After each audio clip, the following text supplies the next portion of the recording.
Facebook has announced the discovery of dozens of accounts designed to influence the midterm elections. Over 30 accounts and pages have been shut down. It's all part of an ongoing investigation into election interference. Well, this comes after warnings from intelligence officials that Russia would try to influence the 2018 midterms. CNET executive editor Ian Sherr joins us now from San Francisco. So, Ian, these accounts are believed to be designated to sort of fuel divisions within America.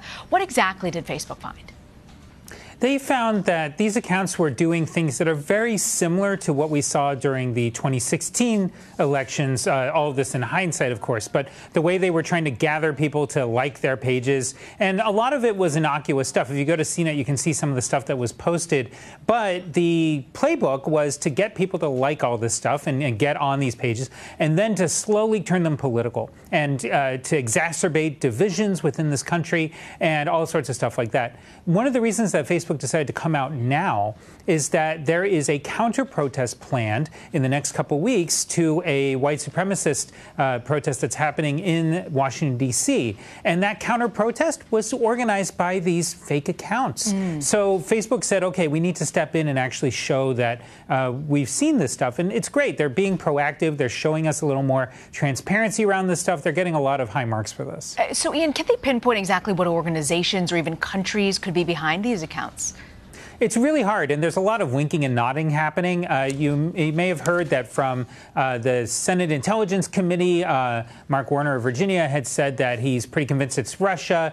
Facebook isn't being as direct, but part of the thing that's interesting here is that when it came to the 2016 Russian meddling, it wasn't just data from these social networks that told us it was Russia. It was a constellation of information, and that is something that the intelligence agencies have that Facebook doesn't. So it's not surprised that they're being a little careful about this. It's also worth noting that this time around, the people that are managing these pages are being a lot better about hiding their tracks. Facebook says that their IP addresses, which are the individual kind of location information for each computer on the internet, that they're trying to hide those and obscure those. There's other stuff they're doing as well. These people are being much more careful than they were a couple of years ago. So, Ian, if they're trying to cover their tracks at this point, are they also using the same methods that they used back in 2016, or are they different?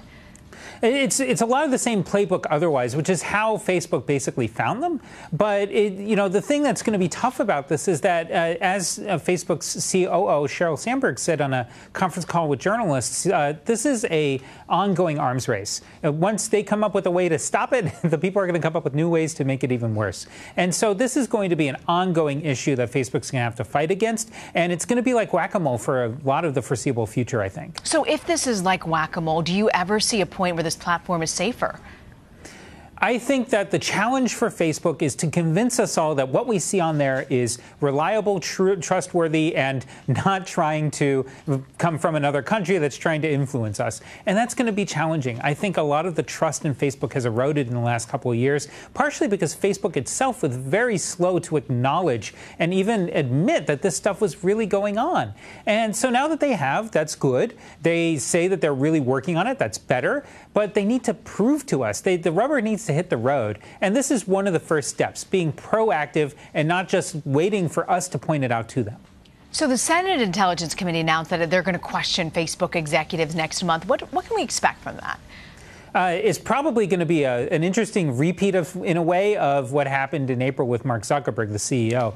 I imagine that they're going to get hit with a lot of different questions, not just concerns about Russian meddling and concerns about data privacy. You may remember that Cambridge Analytica scandal is what touched off the last round of Time on the Hill. But also the fact that it's going to be at Facebook, Twitter, and Google means that we're going to get a lot of different stuff. I imagine there's going to be talk about First Amendment issues and free speech, and there's a big concern about conservative voices being silenced on the internet. All of these things are likely to come up. So, Ian, Facebook, we know, is also introducing tools aimed at limiting users' time on the network.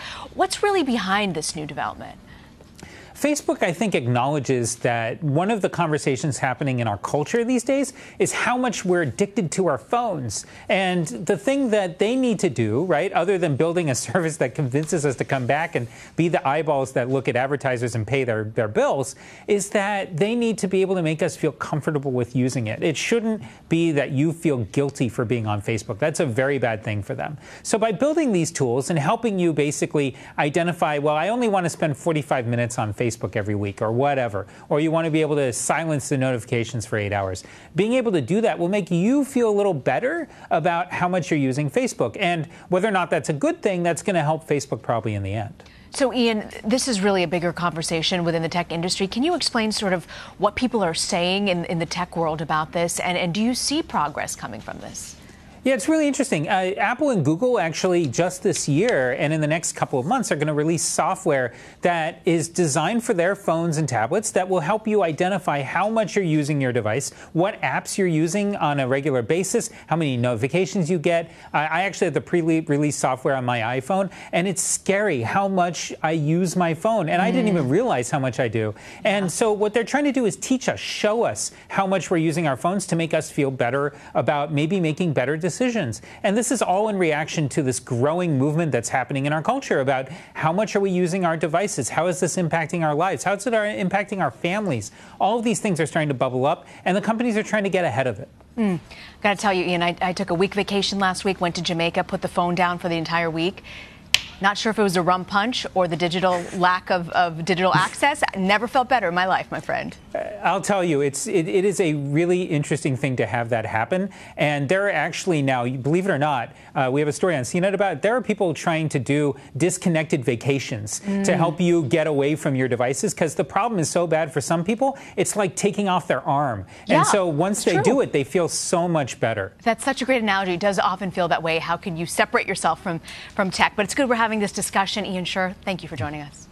My pleasure.